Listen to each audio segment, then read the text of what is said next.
여러분 반갑습니다. 여기 계신 분들도 반갑고 또 방송으로 함께 예배 드리실 분들 모두 반갑고 또 환영합니다. 조금 오랜만에 저희가 이렇게 또 완전 비대면으로 예배를 드리게 되었습니다. 하필이면 그죠? 이렇게 막 여러 가지들을 많이 준비하고 계획하고 있는 가운데 또 예상을 안 한 건 아니지만 그럼에도 불구하고 속이 상합니다. 이렇게 또 비대면을 하게 되어 버렸어요. 그렇지만 이 가운데에서도 또 하나님께서 우리를 이끌어 가심을 계속해서 바라보고 또 무엇보다 이제 이번 주 토요일, 오는 토요일이면 성탄절인데 이 땅에 오신 예수님을 기리면서 그분을 생각하면서 우리의 신앙을 하루하루 더욱더 쌓아갈 수 있는 우리 모두가 되기를 간절히 바랍니다. 오늘 먼저 설교를 나누기 전에 앞서 함께 부탁을 드리고 싶다라는 생각을 했어요. 어떤 부탁이냐? 우리가 지금 이러한 시기들을 겪으면서 그런 생각을 많이 하게 됩니다. 왜 자꾸 이러한 일들이 있을까? 하나님의 뜻이 무엇입니까? 라는 것들을 많이 고민하고 또 고민하는데 우리가 여기서 고민하고 앞으로 어떻게 나가야 될지 준비하고 서로 회의하고 이런 것들 중요합니다. 그리고 또 우리 청년들 계속해서 예배 어떻게든 나오려고 하는 거 너무나도 귀합니다. 그런데 그 많은 것들만큼이나 중요한 것, 어쩌면 그것보다 더 중요한 것이 있다면 지금 우리 청년부를 위해서 기도하는 자가 있는가라는 것입니다. 우리가 더욱더 청년부를 위해 함께 기도할 수 있었으면 좋겠습니다. 청년부를 위해서 드려지는 그 기도가 있을 때 우리 청년부가 반드시 주님 안에서 한 걸음 한 걸음 걸어 나갈 것이라 지금까지 믿어왔고 또 앞으로도 그렇게 믿고 나아갈 텐데 우리 집에서 예배를 드리시는 분들 또 때로는 나중에 이 방송으로 예배를 드리시는 분들 모든 분들 가운데 청년부를 향한 사랑과 청년부를 향한 마음으로 같이 함께 기도했으면 좋겠습니다. 그렇게 꼭 부탁을 드립니다. 오늘은 베스트 바이블 시인 세 번째 시간으로 요셉에 관한 이야기를 나누려고 합니다. 이 요셉, 우리가 보통 요셉이라고 하면 이렇게 많이 말합니다. 꿈꾸는 요셉이라고 그의 별명을 자주 부르는데 재밌는 것은 그의 인생에서 꿈이 차지하는 비율이 사실은 그렇게 크지 않다라는 것입니다. 그의 인생에 처음에 시작할 때 하나님의 뜻하신 바를 보여주는 귀한 도구였지만 그의 인생 가운데 여러 가지 명장면들이 있는데 더 중요한 순간들이 사실 많았어요. 그리고 나중에 끝에 가서 그때 하나님이 계획하셨던 꿈이 이것이었구나 라고 깨닫게 해주는 것이지 실제로 그의 삶에 더 중요한 순간들이 많이 있었습니다. 어떤 사람들은 또 그렇게 생각할지 모르죠. 이 요셉이라는 사람에 대해서 노예로 팔려갔다가 애굽의 총리 된 사람. 그저 이렇게 기억한다면 우리는 사실 요셉을 좀 잘못 알고 있는 거예요. 오늘 요셉을 한마디로 표현하자면 하나님과 동행한 사람입니다. 성경에 있었던 많은 인물들이 다 그렇게 삶을 살았지만 특별히 요셉은 참 그렇게 살았다라고 표현을 할 수 있어요. 그래서 오늘 이 요셉의 삶의 명장면들을 우리가 따라갈 때 여기 말씀을 나누는 우리 모두가 하나님 앞에서 그 삶을 살아가시는 귀한 주님의 자녀들이 될 수 있기를 간절히 바랍니다. 요셉의 명장면 첫 번째 보도록 하겠습니다. 그가 주님 앞에서 유혹을 이긴 순간이에요. 오늘 우리가 함께 읽은 39장 9절 말씀 같이 한번 다시 읽어보도록 하겠습니다. 다 같이 시작. 이 집에는 나보다 큰 이가 없으며 주인이 아무것도 내게 금하지 아니하였어도 금한 것은 당신뿐이니 당신은 그의 아내임이라. 그런즉 내가 어찌 이 큰 악을 행하여 하나님께 죄를 지으리까 라고 말합니다. 오늘 우리가 읽은 이 말씀은 교회에서 발표회 같은 거, 특히 이렇게 막 성탄절에 발표회를 할 때면 꼭 한 번쯤은 하게 되는 이야기 중 하나입니다. 이 보디발의 아내의 유혹을 요셉이 탁 뿌리치는 그런 멋진 장면이죠. 이 이야기가 우리에게 주는 메시지는 성도들에게 어떻게 유혹이 다가오는지, 그리고 우리 성도들은 어떻게 그 유혹을 뿌리치고 거절하고 잘라내고 갈 수 있는지, 그러한 메시지를 우리에게 잘 알려줍니다. 먼저 세상에서 다가오는 유혹을 한번 볼까요? 오늘 우리는 요셉의 이 상황을 나의 상황이라 생각하고 적극적으로 한번 상상해 보도록 하겠습니다.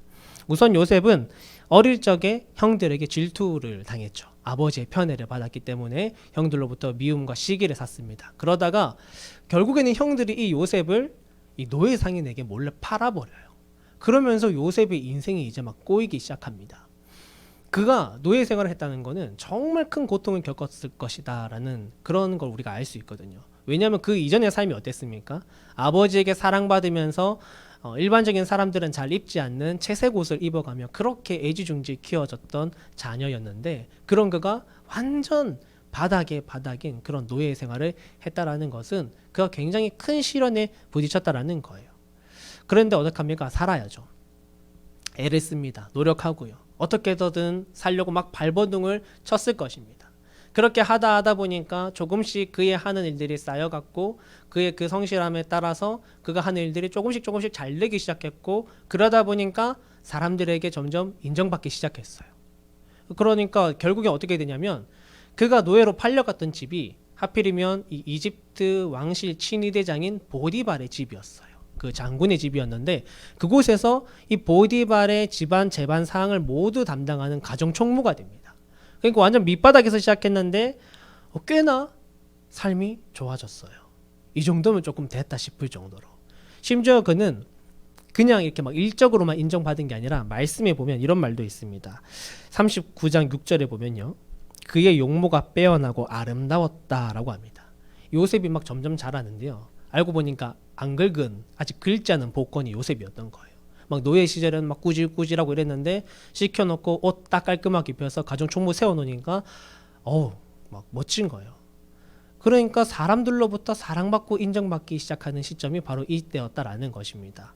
조금은 마음이 이제 평안해지고 이제는 한 번쯤 앉아서 나를 팔았던 형들은 지금 뭐하나, 아버지는 잘 계실까, 이렇게 한 번쯤 생각해 볼 수 있는 그런 때를 요셉이 이제 맞게 된 거예요. 어찌 보면 우리가 지난 시간에 평안한 시기를 맞았던 다윗과 비슷합니다. 그런데 이럴 때의 유혹이 우리에게 찾아와요. 우리가 느슨해질 때 보디발의 아내가 그를 향해 이제 유혹하기 시작합니다. 우리가 술 안에 빡세게 드리고 기도에 열심히 하고 은혜 다 받고 나면 그 다음 날부터 아니면 혹은 그날 저녁부터 유혹이 시작돼요. 우리가 주일에 막 목사님 말씀으로 막 은혜 받고 청년부 예배 나와서 형제 자매 함께 교제하면서 즐겁게 보냈는데 공교롭게도 다음 날부터 하필이면 내가 들은 그 은혜 받은 말씀에 딱 반대되는 상황으로 유혹이 다가오기도 합니다. 우리가 가장 은혜 받고 가장 평안할 때 자꾸만 유혹은 우리가 그 느슨해진 마음을 막 찔러 들어오는 거예요. 우리 목회자 선배분들도 항상 그런 말씀 많이 하셨습니다. 저도 요즘 조금 그걸 느끼는데 이 설교 끝나고 나서 조심해야 된다, 이런 얘기를 많이 하세요. 목회자로서 가장 긴장이 되고 마음의 부담이 많은 때에는 이 설교하기 딱 전입니다. 설교 하루 전날이라든지 아무리 연습을 많이 하고 많이 준비를 해도요 부담이 없을 수가 없어요. 근데 설교를 딱 끝마치고 나면 이제 안도의 숨을 쉬는 겁니다. 좀 마음이 좀 평안해지고 하나님께 이제 다 맡겨드리고 딱 돌아서는데 그럴 때 목사님들이 유혹을 잘 받는다, 사단이 그럴 때 공격한다, 이런 얘기들을 많이 하시더라고요. 여러분은 어떻습니까? 내가 편안할 때 내 마음이 조금 다 느슨해질 때 그럴 때 여러분의 삶으로 다가오는 유혹이 있지 않은지 우리 함께 돌아볼 수 있기를 바랍니다. 그리고 또 한 가지 유혹의 특징이 나타나는데 그것은 뭐냐면 유혹이 드러나지 않게 다가온다라는 거예요. 이게 오늘 유혹을 피하기가 너무 어려운 이유입니다. 유혹이 은밀하게 다가오니까. 예를 들어서 누군가가 뇌물을 준다고 생각해 봅시다. 우리 막 전교인 다 같이 예배에 나오고 막 사람들 막 여기저기 돌아다니는데 대놓고 뇌물을 덕하니 주면 그 누가 받겠습니까? 아무도 받지 않죠. 사람은요 다른 사람이 볼 때 죄 짓지 않습니다. 잘 어지간하면 안 짓고 어지간하면 그냥 넘어가죠. 아닌 척하죠. 그렇지만 드라마나 영화 보면 어떻습니까? 사과 박스에 뇌물 딱 넣어서 갖다 주면 어떡하죠? 사과 잘 먹겠습니다 하면서 받는 거예요. 유혹이 우리에게 은밀하게 다가올 때 우리는 그것을 너무나도 뿌리치기가 힘듭니다. 근데 요셉의 상황이 지금 딱 그런 거예요. 마음은 편안하고 하는 일은 다 잘 되고 있는데 하필이면 보디발 집주인이 밖을 나가고 집안에 사람들이 잘 없는 그런 날에 심지어 이 청년의 시기에 막 피가 끓는 그런 요셉에게 보디발의 그 아내가, 아리따운 아내가 이렇게 유혹을 한다라는 것은 그로서는 매우 사실 거절하기 힘든 유혹이었을 것입니다. 우리도 이렇게 많은 유혹을 삶 가운데 받으면서 살아가는 거예요. 때로는 뭐 누군가를 뒷담화하고 싶은 유혹을 받을 수도 있고, 때로는 정말 음란의 유혹에 당할 수도 있고, 때로는 직장에서 불의한 일들을 그냥 은밀히 하게 되는 그런 유혹들. 아니면 우리의 신앙적으로 삶을 돌아보면 기도와 예배를 소홀히 하는 유혹이라든지 그냥 적당한 그리스도인으로 살아가도 돼라는 그런 유혹을 우리는 수시로 삶 가운데 받을 수가 있습니다. 아무도 모른다라고 생각할 때 말이죠. 그렇게 유혹에 걸려 넘어져서 우리 지난주에 나눴던 다윗과 같은 모습으로 자꾸만 가게 되는 겁니다. 그런데 오늘 요셉이 달랐어요. 이게 우리에게 참 소망이 됩니다. 우리가 보통 그렇게 많이 생각하잖아요. 아, 우리 연약해서 되게 막 넘어진다, 쉽게 죄 짓게 된다라는 쪽으로 사실 더 많이 생각할 수도 있지만 오늘 요셉의 이 일화가 우리에게 참 힘이 되는 것은 그가 유혹을 뿌리쳤다라는 것입니다. 어려웠지만 그가 유혹에서 승리했다라는 것입니다. 어떻게 그럴 수 있었는가? 그는 늘 주님 앞에 살았어요. 늘 주님 앞에. 오늘 그의 고백을 보십시오. 내가 어찌 이 큰 악을 행하여 하나님께 죄를 지으리까. 그는 자신의 주인에게 죄를 지을 수도 없었지만 더 중요한 것은 지금 나를 버젓이 살아서 바라보고 계시는 하나님 앞에 내가 죄를 지을 수 없다라는 것이었습니다. 사실 이런 사람은요, 정말 큰 복 받은 사람이에요. 세상에 수많은 크리스천들이 있고요. 크리스천들이 사실 이러한 삶을 지향합니다. 나도 하나님 앞에서 살고 싶어라고 얘기합니다. 그렇지만 이러한 삶 사실 쉽게 살아가지 못해요. 여전히 우리가 입술은 살아있는 하나님, 나와 함께하는 하나님이라 고백하지만 여전히 내 삶 속에서는 그냥 약간 상상 속의 하나님, 그냥 교회 가면 종교적으로 내가 믿고 따라야 할 어떠한 대상 정도로 그렇게 여겨지진 않는지 우리 생각해 봐야 하는 거예요. 오늘 우리가 여전히 죄의 유혹을 벗어나지 못한 이유가 무엇입니까? 어쩌면 살아계신 하나님을 살아계시지 않는 분으로 착각하고 그저 내 인생 내 힘으로 살아가려 하다 보니까 우리가 유혹에 빠지는 건 아닌지 우리 한번 돌아봅시다. 그리고 함께 기도할 수 있기를 바랍니다. 주님, 제가 주님 느낄 수 있도록 도와주옵소서. 주님께서 살아계셔서 나와 함께 하신다라는 것을 제가 정말 느끼고 깨닫게 하여 주옵소서라고 우리 기도할 수 있기를 바랍니다. 기도하는 자에게 주님께서 보이시는 거예요. 우리가 그렇게 오늘 이 요셉처럼 정말 하나님 앞에서 삶 가운데 다가오는 유혹들을 하나하나 뿌리치고 끊어내실 수 있는 그런 저와 여러분 되시기를 간절히 바랍니다. 요셉의 명장면 두 번째 장면은 그가 하나님의 능력을 주장했던 순간이 있어요. 창세기 41장 한번 찾아보겠습니다. 창세기 41장 16절입니다. 창세기 41장 16절 말씀. 네, 다 찾으셨으면 같이 한 목소리로 읽도록 하겠습니다. 시작. 요셉이 바로에게 대답하여 이르되 내가 아니라 하나님께서 바로에게 편안한 대답을 하시리이다. 아멘. 이 요셉의 인생의 명장면 두 번째를 무엇으로 정할까라는 고민을 좀 많이 했는데 오늘 이 장면을 택하게 되었습니다. 요셉이 이 보디발의 아내의 그 유혹을 거절하고 난 이후로 그는 누명을 쓰게 돼요. 이 여인이 서리를 품은 거죠. 이렇게 한을 품어서 이렇게 온유월에 서리 물듯이 이 복수를 합니다. 그래서 누명을 쓰고 죄수가 되어 감옥에 갇히게 되고 다행인 것은 그 감옥에서도 간수의 눈에 들어서 조금은 편안한 생활을 하게 되는데 그러다 보니까 왕의 옆에서 일을 하는 술관원장, 떡관원장을 만나게 되었어요. 이 술관원은 술을 담당하는 사람이고 당연히 떡관원은 이 떡을 관장하는 그런 신하였는데 이 두 신하가 꿈을 꾸고 와서 이 꿈을 요셉이 해몽을 해주게 됩니다. 그리고 그 해몽대로 한 명은 죽임을 당하고 한 명은 다시 복직되어서 왕의 옆으로 돌아가죠. 그때 요셉이 이 술관원에게 얘기하는 것입니다. 돌아가면 왕에게 나의 이 억울함을 좀 말해주세요. 나 지금 굉장히 억울하게 여기 갇혀 있는 거예요. 그러니까 술관원장이 호언장담을 하는 거죠. 걱정하지 말라고. 내가 가면 꼭 왕에게 말씀드리겠다고. 그런데 어떻게 합니까? 화장실 들어갈 때 나올 때 다르다고 돌아가서 자기가 좋은 상황이 오니까 다 까먹은 거예요. 그렇게 시간이 2년이 지납니다.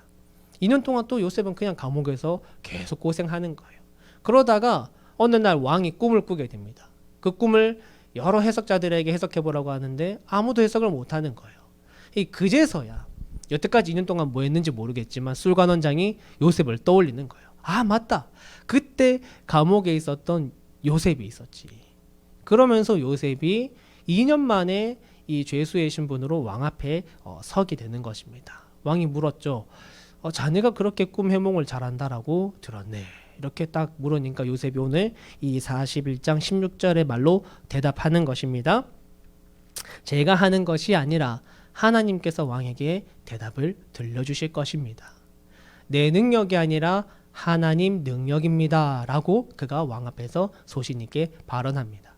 어쩌면 우리는 이것을 볼 때 그렇지, 하나님 능력 맞지 라고 생각할지 모릅니다. 그렇지만 사실 정말 이게 당연한 것일까요? 우리 한번 생각해 봅시다. 하나님의 능력으로 사는 거 당연한 것입니까? 사람들은 누구나 이렇게 말합니까? 사람들은 누구나 이러한 모습으로 살아갑니까? 그렇지 않습니다. 요셉이 2년 동안 갇혀 있다가 이제 기회가 왔는데 얼마나 그 기회를 잡고 싶었겠어요. 만약에 그가 그냥 일반적으로 해몽을 잘하는 사람이었더라면 아마 무슨 면접 보듯이 그랬겠죠. 뭐 왕이시여, 제가 다른 건 몰라도 꿈 해몽 하나는 참 잘합니다.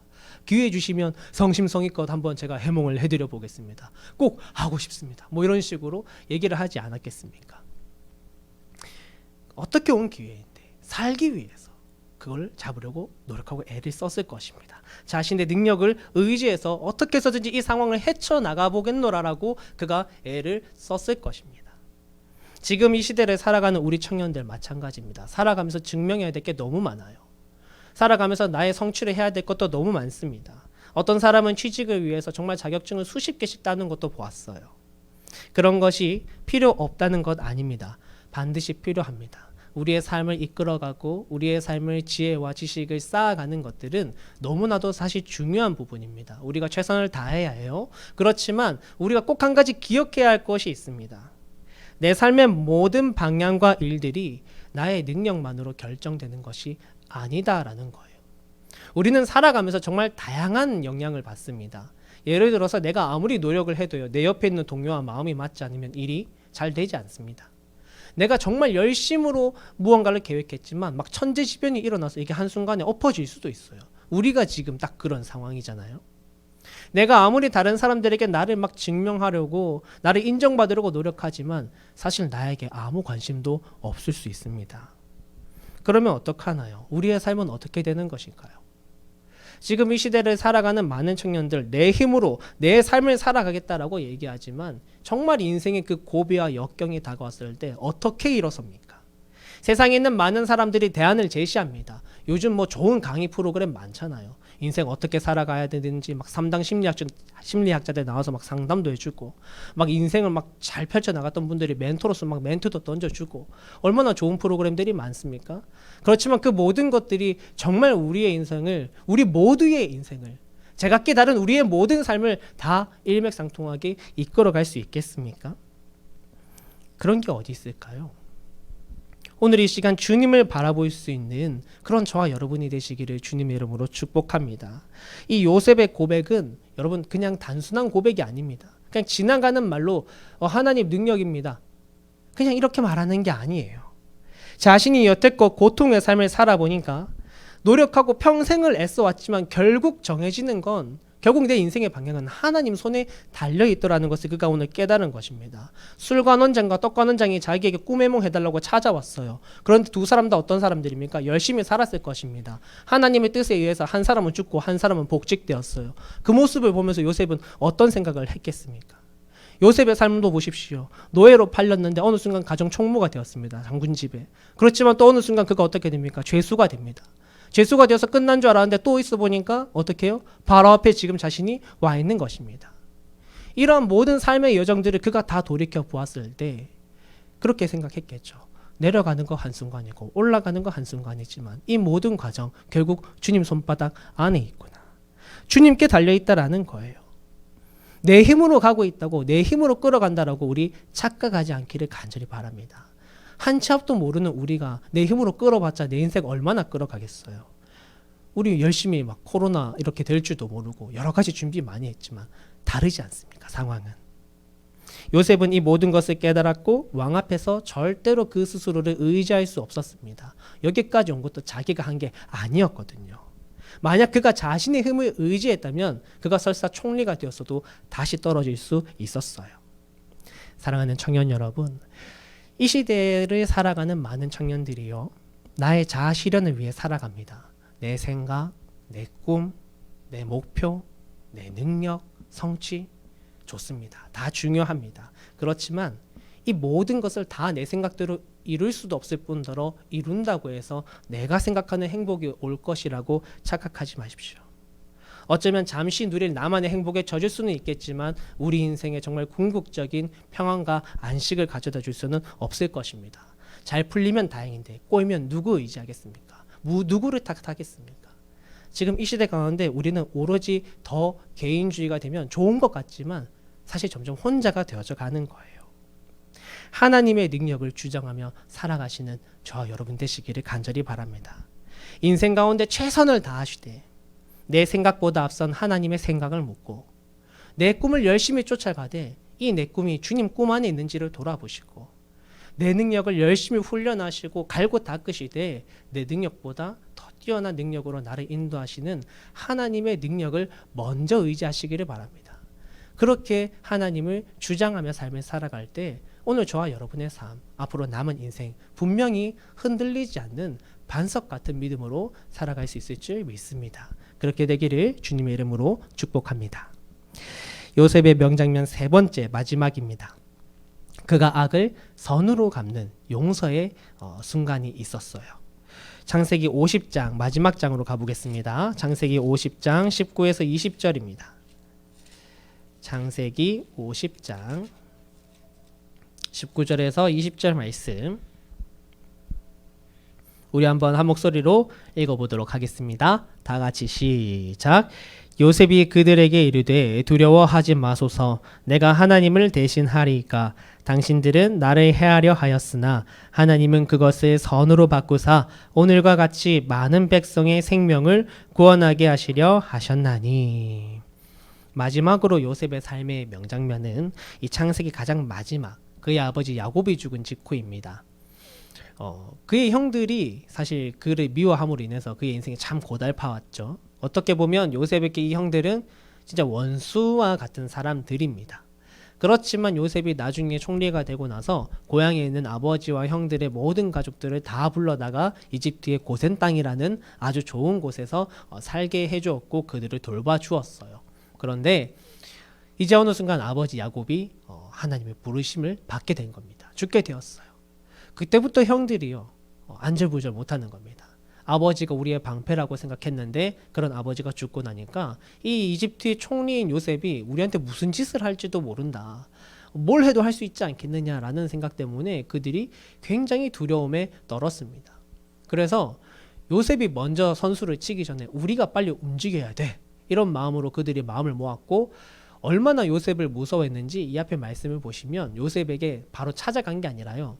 요셉에게 사람을 보내서 말을 전달해달라고 시킵니다.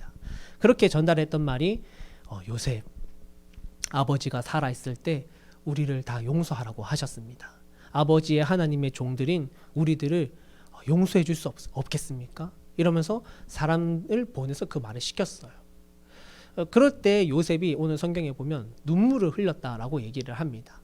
주석에 보면 이때의 눈물은요, 이런 눈물은 아니에요. 이제 내가 이 수건을 푸는구나. 저들이 이제서야 내 앞에 진짜 무릎을 꿇는구나. 이제는 내가 복수를 할 수 있겠다. 막 그것에 막 감격한 그런 건 아닙니다. 이 눈물은 안타까움의 눈물이었다라고 해요. 그는 이미 이전에 사실 형들을 용서했는데 형들이 아버지가 돌아가시고 나서도 여전히 이러한 어떻게 보면 비참하고 안타까운 죄책감에 둘러싸인 그런 모습으로 자신에게 비는 그런 모습을 볼 때 그가 그것 때문에 마음이 아파서 눈물을 흘렸다라는 것입니다. 그 소식을 듣고 형들이 뭐 요셉이 울었다고 하면서 찾아와서 바로 요셉한테 엎드려서 우리가 당신의 종이 되겠습니다 라고 얘기를 해요. 여러분, 우리의 인생을 시작부터 꼬이게 만들고 수많은 수고와 고통을 준 사람을 쉽게 용서할 수 있을까요? 아마 어려울 겁니다. 이 용서라는 것은 사실 교회 안에서도 쉽게 이루어지지 않아요. 이게 우리 앞에 주어진 사실입니다. 사랑과 용서라는 이름으로 교회가 나아가지만 그게 쉽지가 않는 거예요. 실제로 누군가를 용서할 때요, 막 내 심장에 타는 듯한 그러한 경험을 하기도 합니다. 왜 그렇습니까? 사실은 용서가 안 되는데 용서해야 하니까. 교회 생활 평생 동안 하는데요, 서로 사이가 틀어져 가지고 교회는 한 교회 다니는데 평생 동안 원수처럼 지내는 분들도 봤어요. 예수님 믿지 않는 사람들의 기준에서는 만약에 용서 안 되는 일이 있으면 법적으로 고소를 한다거나, 그것도 안 되면 그냥 평생 안 보고 말면 그만인데, 이 교회는 다르잖아요. 저 형제도 하나님이 사랑하십니다. 저 자매도 하나님 사랑하십니다. 그러니까 용서합시다. 이 보통 일이 아닌 거예요, 여러분. 여러분, 용서가요, 사실 보통 일이 아닙니다. 그냥 아무렇게나 용서해야지 툭 던진다고 해서 용서가 되지가 않아요. 그러면서 많은 크리스천들 가운데 용서는 그저 희망사항 정도로 여겨집니다. 그냥 막 떠도는 단어인 거죠. 정말로 그 용서라는 단어가 내 삶에 체화되어져서 그 용서의 아픔이 얼마나 큰지를 아는 사람들은 그리 많지 않다라는 것입니다. 오늘 50장 21절을 보면 요셉은 형들을 진심으로 용서했다라는 것을 우리가 조금 알 수 있어요. 그가 이 찾아온 형들을 위로하면서 간곡한 말로 그들을 이렇게 북돋았다라는 것을 오늘 성경이 말하고 있습니다. 요셉은 어떻게 이런 진심어린 용서를 할 수 있었을까요? 어떻게 형들의 그 전원을 받았을 때 형들이 안타까워서 눈물을 흘릴 정도로 그 원수 같은 이들을 용서할 수 있었을까요? 그는 먼저 원수를 갚는 것에 목숨 걸지 않았습니다. 많은 사람들은요, 내가 딱 당한 만큼 저 사람도 분명히 벌을 받아야 돼 라고 생각합니다. 당연한 것이죠. 어떤 때로는 내가 이렇게 2를 받았으면 난 너에게 4를 줄 거야, 6을 줄 거야, 아니 10을 줄 거야 라고 생각하는 사람도 있습니다. 그리고 이게 되지 않았을 때 분이 풀리지 않고 용서가 안 되는 거죠. 그러나 오늘 요셉은 한 가지 사실을 알고 있었습니다. 그것이 뭐냐면 보복은 하나님 손에 있다라는 것입니다. 불의에 대한 심판권은 하나님께 있다라는 거예요. 그래서 오늘 그가 이렇게 말합니다. 내가 하나님을 대신하리까 라고 형들에게 분명하게 얘기해요. 형들이 과거에 그에게 분명하게 잘못했지만 그 모든 불의에 대한 처분은 하나님께 다 맡겨버리는 것입니다. 그가 그렇게 행동했을 때 형들을 용서할 수 있었어요. 여러분, 우리 기독교가 핍박을 참 역사 가운데 많이 당했습니다. 그런데 정말 순전한 기독교로 그 정신을 유지하고 있을 때 기독교는 어떤 모습이었냐면 순한 양과 같았어요. 어린 양. 그냥 그 핍박을요, 당하는 대로 있는 그대로 다 받아들였습니다. 그러면서 뭐 어떻게 하냐면 저들을 용서하여 주옵소서. 그 사람들 위해서 기도해 줬어요. 저들이 아무것도 모릅니다. 저들을 용서해 주세요. 순전한 우리의 신앙이 유지될 때, 하나님 앞에 모든 심판들을 맡길 때 우리는 비로소 내 원수 같은 사람들도 용서할 수 있는 겁니다. 진심을 담아서 말이죠. 정말 만약 여러분이 누군가를 용서하고 싶다면 오늘 이 마음을 먼저 한번 품어보시기 바래요. 내가 정말 저 사람이 싫고 정말 저 사람이 너무 힘들고 어렵고 내 마음이 아프지만 나한테 잘못한 것, 그런 것들 하나님께 그냥 맡기자. 하나님이 다 아실 거야. 하나님이 다 해결하실 거야. 하나님께 맡기자. 그렇게 맡겨보시기 바랍니다. 그래야 우리가 그 사람을 향한 미움과 원망들을 조금은 내려놓을 수 있어요. 그리고 또 한 가지 요셉이 가졌던 용서의 힘이 있습니다. 그것이 뭐냐면 악을 선으로 바꾸시는 하나님을 신뢰했어요. 요셉이 오늘 이렇게 말합니다. 당신들은 나를 해하려 하였으나 하나님은 그것을 선으로 바꾸사 오늘과 같이 많은 백성의 생명을 구원하게 하시려 하셨나니 라고 말합니다. 오늘 말씀 가운데 하나님은 그것을 선으로 바꾸사라고 말하죠. 이 바꾸사라는 말이 적극적으로 하나님이 개입하신다라는 의미를 가지고 있는 단어입니다. 그러니까 요셉이 굉장히 어려운 일을 당했어요. 속상하고 억울한 일 많이 당했습니다. 그런데 그 억울하고 속상하고 죽을 것 같은 인생의 과정 속에서 하나님께서 적극적으로 내 삶에 개입하시고 나를 밀어주시고 당겨주시고 잡아주셨다라는 거예요. 그러면서 인생을 조금씩 이끌어 가시는데 그 인생의 방향이 어디로 가는 것입니까?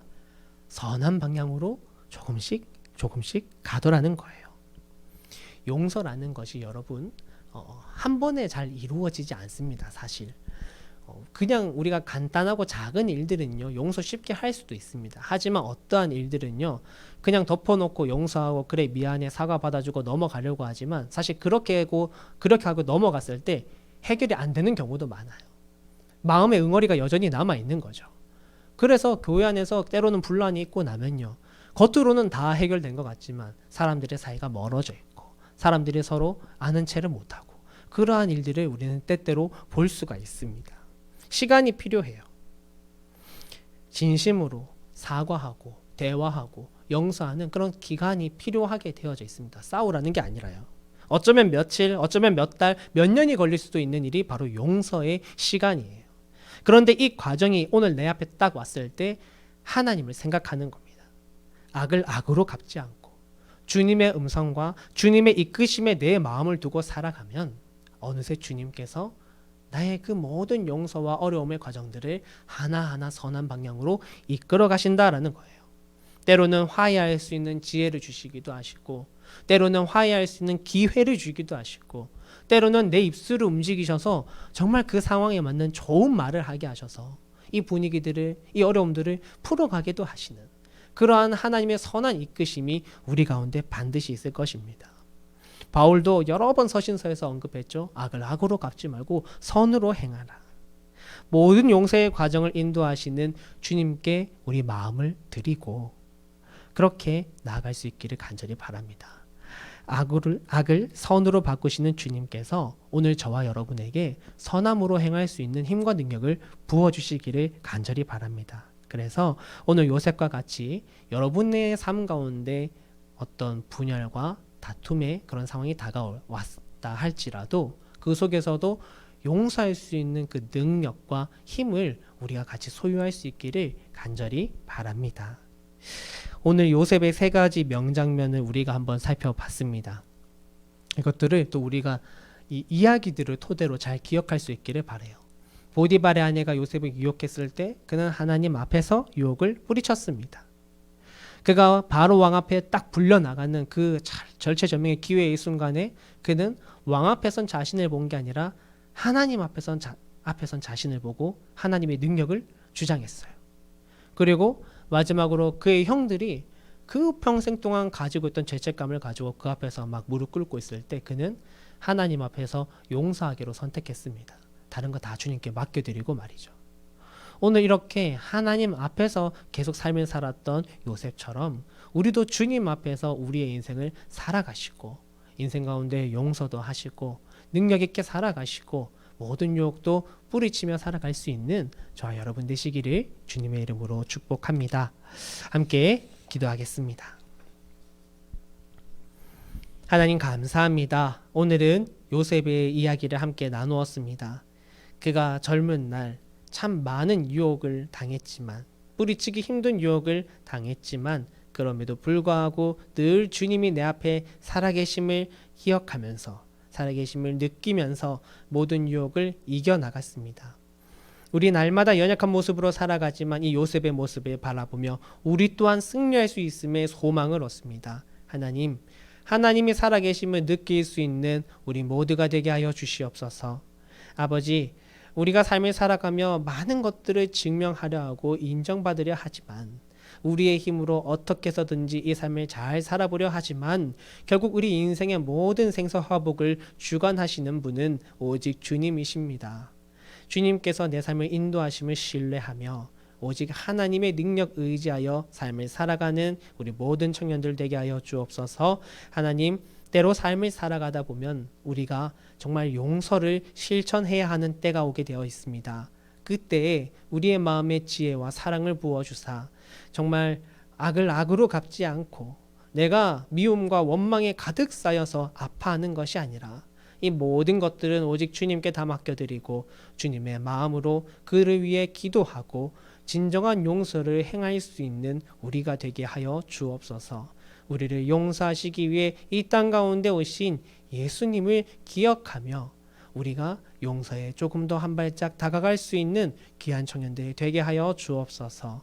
한 주 동안 우리 청년들의 삶을 지켜보시고 또 이제 성탄절이 곧 다가오고 있습니다.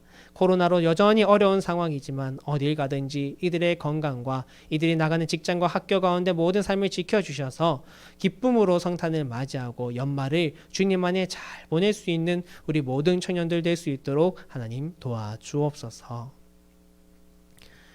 이제는 우리 주 예수 그리스도의 은혜와 우리 하나님 아버지의 무한하신 사랑하심과 성령님 감동, 감화, 위로교통 충만하심의 역사가 오늘 주신 말씀에 따라 순종하며 살기를 결단하는 모든 청년들 머리 위에 이들이 나아가는 직장과 가정과 삶의 모든 순간들 위에 지금부터 영원토록 함께 하시길 간절히 축원하옵나이다.